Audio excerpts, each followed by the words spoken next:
नमस्कार साथियों, आज हम आपसे आपके प्रिय मीडिया गुरु चैनल पर बात करेंगे भारत और सुरक्षा परिषद।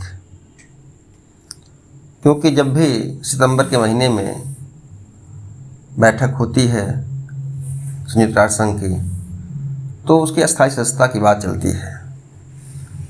अभी हाल में रूस के राष्ट्रपति व्लादिमीर पुतिन ने वक्तव्य दिया कि भारत को संयुक्त राष्ट्र सुरक्षा परिषद का अस्थायी सदस्य बनाया जाना चाहिए। उन्होंने भारत के आर्थिक विकास की सराहना की।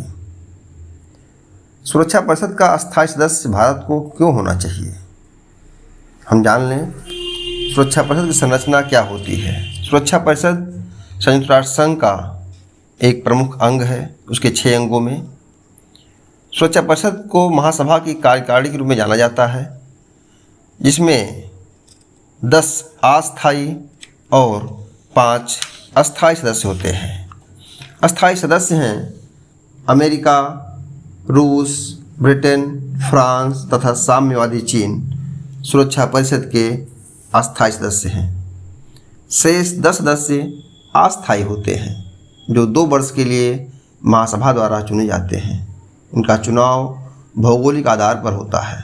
भारत अब तक 8 बार सुरक्षा परिषद का अस्थायी सदस्य रह चुका है। अभी हाल में 2021 से 2022 तक था। सुरक्षा परिषद का महत्व क्यों है? क्योंकि सुरक्षा परिषद में इन अस्थायी सदस्यों को वीटो प्राप्त है। वीटो अर्थात निषेधाधिकार, वीटो पावर हिंदी में है निषेधाधिकार। संयुक्त राष्ट्र के सुरक्षा परिषद में 5 सदस्यों को ये पावर दिया गया है जो अस्थायी हैं। हमने बताया आपको, अमेरिका, फ्रांस, ब्रिटेन, रूस, चीन। इन 5 अस्थायी सदस्यों को ये अधिकार है कि किसी भी महत्वपूर्ण मामले का निर्णय तब तक नहीं हो सकता जब तक इन 5 सदस्यों का एक मत ना हो। क्यों ऐसा किया गया? क्योंकि संयुक्त राष्ट्र संघ की स्थापना के समय 5 राष्ट्रों को यह डर था कि बहुमत के आधार पर राष्ट्र मिलकर किसी एक महाशक्ति के प्रभुत्व का अंत न कर दें। 5 महाशक्तियां इस बात पर अड़ी रहीं कि वे इस शर्त पर संयुक्त राष्ट्र संघ में सम्मिलित हो सकती हैं कि उनको निषेधाधिकार प्राप्त हो। संयुक्त राष्ट्र संघ के अन्य सदस्यों को उनकी यह मांग स्वीकार करनी पड़ी। महाशक्तियों के इस अधिकार का प्रयोग अपनी स्वार्थ पूर्ति तथा छोटे देशों को दबाने के लिए किया है। उस अधिकार से सामूहिक सुरक्षा योजना तथा विश्व शांति जैसे महत्वपूर्ण विषयों को महत्वहीन बना दिया है। संयुक्त राष्ट्र संघ के सुरक्षा परिषद का जो महत्वपूर्ण कार्य है वो है अंतर्राष्ट्रीय शांति बनाए रखना तथा शांति भंग होने के खतरे को टालना। किसके द्वारा? पंचायत द्वारा, न्यायालय द्वारा, आपसी बातचीत, जांच, मध्यस्थता आदि के द्वारा मतभेदों को दूर करने का प्रयास करना इनका कार्य है। अगर इन बातों से बात नहीं बनी तो शक्ति का प्रयोग भी करता है सुरक्षा परिषद। इसे अपने निर्णयों को क्रियान्वित करने का अधिकार है, उसका उत्तरदायित्व है। यह विश्व में शांति बनाए रखने के लिए परमाणु हथियारों का निरस्त्रीकरण होना जरूरी है, इस पर बात करता है। इनमें कुछ हद तक बात बनती भी है, लेकिन जो स्वार्थपूर्ण नीति इनकी है, इस पर सीएफ स्ट्रांग कहते हैं कि 5 महान शक्तियों में एकता की कमी के कारण जो इसकी सुरक्षा योजना है वो बेकार हो गई। इससे दूसरे महत्वपूर्ण संस्थागत कार्यों को भी आघात पहुंचा है। दूसरी ओर कुछ विद्वानों का मत है कि निषेधाधिकार की शक्ति जो है इन 5 राष्ट्रों के पास वो है संयुक्त राष्ट्र संघ के अस्तित्व को बचाए हुए है, अन्यथा राष्ट्र संघ की तरह कहीं ये भी भंग हो जाता। उदाहरण के लिए कश्मीर के मामले में सुरक्षा परिषद में रूस ने अपने वीटो पावर का प्रयोग करके भारत के हितों की रक्षा की थी और अमेरिका तथा पाकिस्तान के मंसूबों को पानी फेर दिया था। इसी प्रकार सीरिया तथा इजराइल के संबंध में भी 1964 में रूस ने किया था इसका प्रयोग। भारत को सुरक्षा परिषद में अस्थायी सदस्य क्यों बनना चाहिए? क्योंकि सुरक्षा परिषद में भारत दावेदार है। भारत का लोकतंत्र व आकार विश्व में सबसे बड़ा है। जनसंख्या की दृष्टि से भारत विश्व का सबसे बड़ा देश हो गया है। भारत लोकतांत्रिक देश है और विधि के शासन तथा मानवाधिकारों व लोकतंत्र का प्रबल पक्षधर है, जो विश्व शांति के लिए आवश्यक है।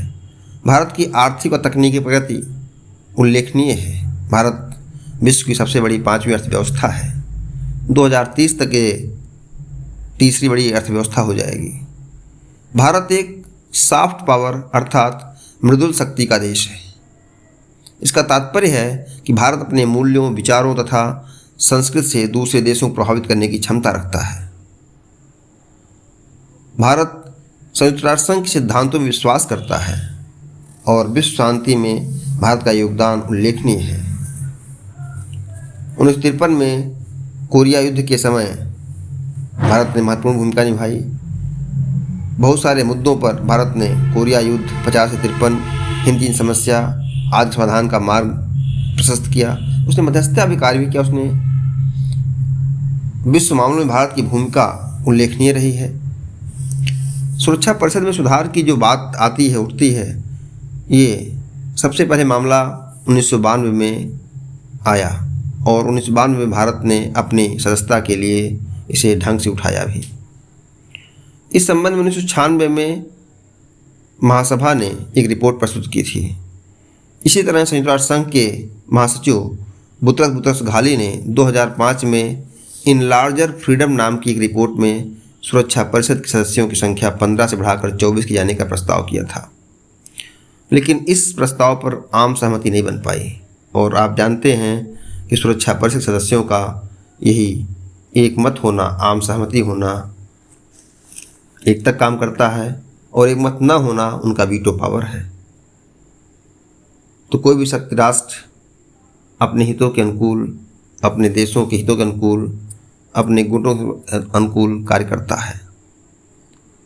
भारत साथ साथ 4 अन्य देश भी, ब्राज़ील, जर्मनी, जापान और भारत, मिलकर के G4 नाम से अपना एक समूह बनाया है और इन्होंने सुरक्षा परिषद के स्थायी सदस्य होने के लिए अपनी दावेदारी की है।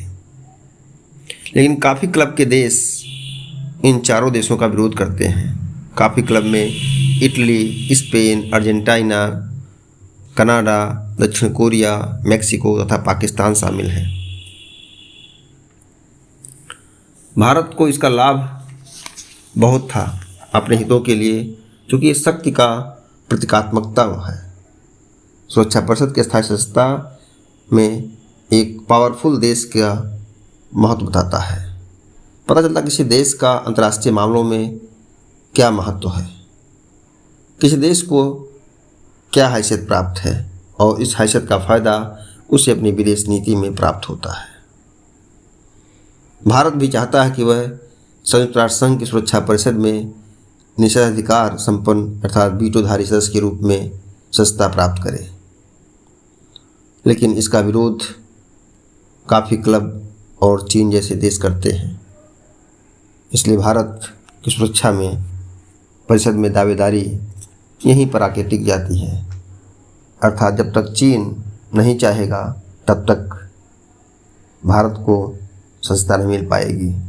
क्योंकि बहुमत का जो आंकड़ा है, जो सुरक्षा परिषद में किसी भी चार्टर संशोधन करने के लिए संशोधन की महासभा को 2/3 सदस्यों का समर्थन आवश्यक है। इसके बाद सुरक्षा परिषद के अस्थायी सदस्यों द्वारा सहित 9 सदस्यों की सहमति अनिवार्य है, तभी चार्टर में संशोधन हो सकेगा। अर्थात सुरक्षा परिषद के 9 सदस्य 15 में से 9 सदस्य किसी पक्ष में हो, जिसमें 5 अस्थायी अनिवार्य रूप से हों, अमेरिका, रूस, ब्रिटेन, फ्रांस, चीन। इन पांचों की सहमति होना आवश्यक है। इसलिए चीन की सहमति के बिना भारत सुरक्षा परिषद में प्रवेश नहीं पाएगा। चीन अभी सुधार के पक्ष में नहीं है, उसका मुख्य कारण है भारत। नमस्कार साथियों, हम आपसे फिर बात करेंगे ऐसे ही। आप मीडिया गुरु को सुनते रहिए, सब्सक्राइब करिए, लाइक करिए।